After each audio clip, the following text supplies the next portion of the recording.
saya Dita Aditya dari kelas Ilmu Hadis 2B dengan NIM 12410600047. Berdirinya saya di sini akan menjelaskan sedikit materi tentang munakahat, pernikahan, perceraian, dan hak-hak suami dan istri.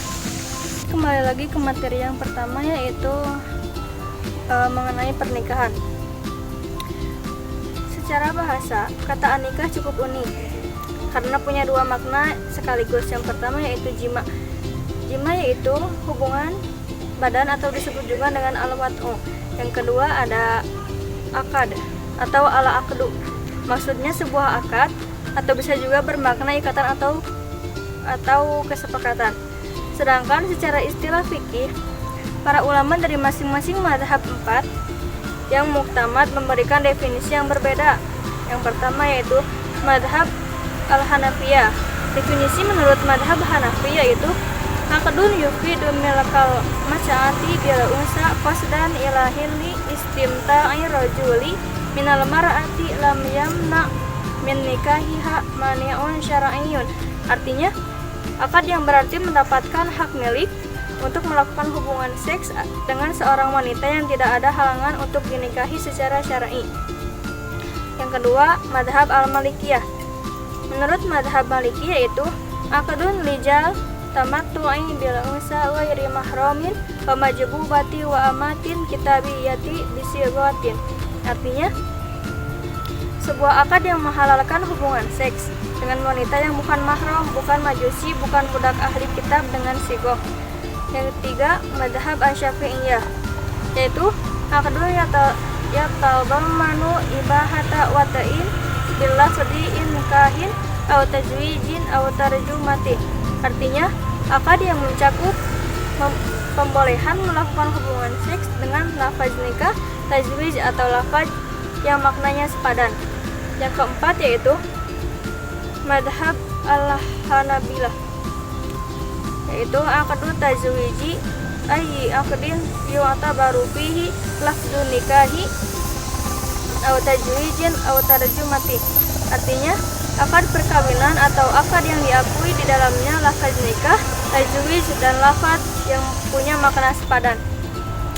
Dan ada juga menurut fikih, nikah adalah asas pokok hidup yang paling utama dalam pergaulan atau masyarakat yang sempurna. Pernikahan itu bukan hanya untuk mengatur kehidupan rumah tangga dan keturunan, tetapi juga perkenalan antara satu kaum dengan kaum yang lainnya. Baik, lanjut, yaitu mengenai hukum pernikahan. Hukum pernikahan yang pertama yaitu wajib. Menikah itu menjadi wajib hukumnya apabila terpenuhi dua syarat. Yang pertama, dikhawatirkan jatuh ke dalam zina, dan seseorang yang sudah mampu secara finansial. Yang pertama, haramnya zina. Menjaga diri dari zina adalah wajib, maka bila jalan keluarnya hanyalah dengan cara menikah, tentu saja menikah bagi seseorang yang hampir jatuh kepada zina wajib hukumnya.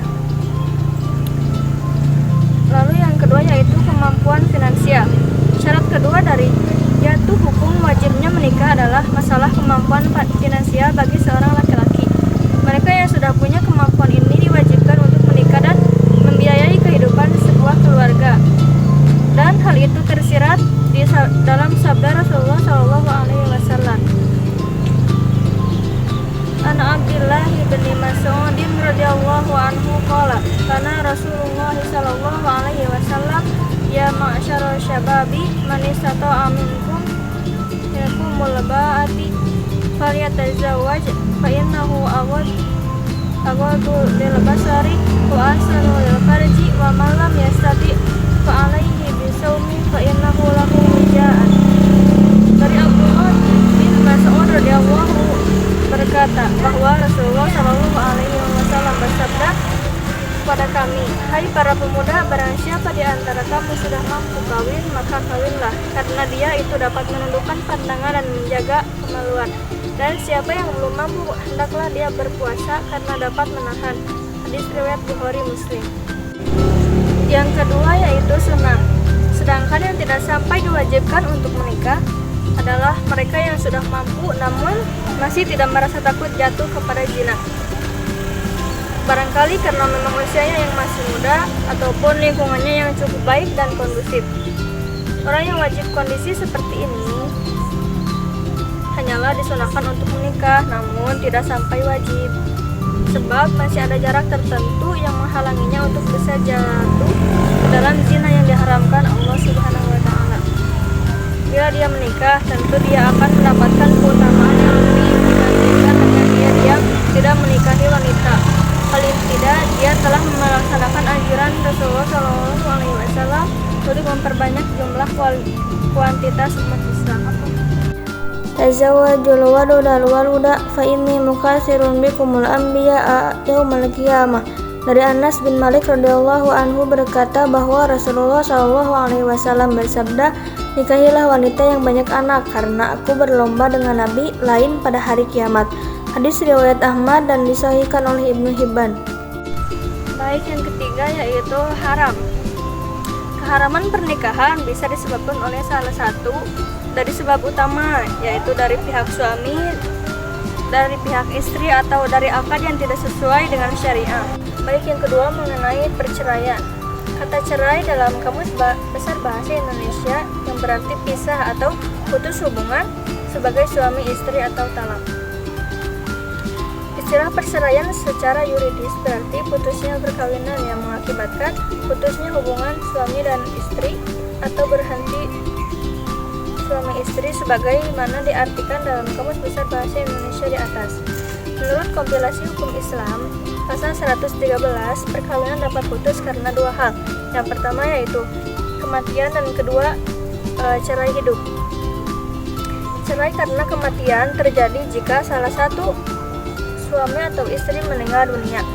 Dalam hal ini, pihak yang ditinggalkan memiliki masa iddah selama 4 bulan 10 hari, sesuai surat Al-Baqarah ayat 234. Cerai dalam masa hidup adalah cerai karena gugatan perceraian baik dari suami maupun dari istri.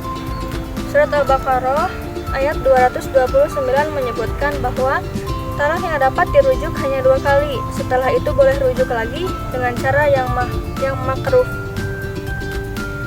Lalu ada konsekuensi dari suatu perceraian adalah adanya masa iddah.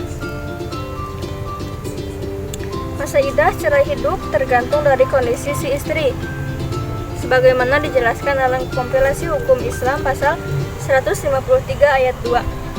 Masa iddah bagi wanita haid yang dicerai adalah 3 kali suci atau 90 hari. Hal ini sebagaimana difirmankan Allah Subhanahu wa Ta'ala dalam surat Al-Baqarah ayat 228. Wanita-wanita yang ditalak hendaklah menahan dirinya atau menunggu 3 kali suci. Sedangkan wanita yang dicerai dalam keadaan hamil, masa iddahnya adalah sampai melahirkan kandungannya. Firman Allah dalam surat At-Tolak ayat 4. Dan wanita-wanita yang putus dari haid di antara wanitamu, jika kamu ragu-ragu tentang masa iddahnya, maka masa iddah mereka adalah 3 bulan. Dan begitu pula wanita yang tidak haid dan perempuan yang hamil, waktu iddahnya adalah sampai melahirkan kandungannya. Bila talak dilakukan sebelum suami menggauli istrinya, maka tidak ada masa iddah. Surat Al-Baqarah ayat 236 dan ayat 237. Itu pembahasan mengenai hak-hak suami istri. Pada dasarnya, kewajiban suami juga merupakan hak istri. Sehingga jika berbicara tentang kewajiban suami terhadap istri, maka bisa juga berarti hak istri atas suami. Adapun yang menjadi hak suami, hak istri atau bisa juga dikatakan kewajiban suami terhadap istri adalah sebagai berikut. Hak istri atau kewajiban suami terhadap istri yang pertama yaitu memberikan mas kawin, yang kedua yaitu memberikan nafkah zahir dan batin, yang ketiga menggauli istri dengan baik, yang keempat menjaga istri dari perkara dosa. Dan juga ada hak dan kewajiban istri terhadap suami. Yang pertama, taat kepada suami. Yang kedua, melengkapi kekurangan suami. Yang ketiga, mengikuti tempat tinggal suami. Yang keempat, memelihara kehormatan diri dari harta diri dan harta saat suami tidak ada. Yang kelima, mengabdikan diri kepada suami dalam mengurus anak-anak. Yang keenam, menutupi aib suami.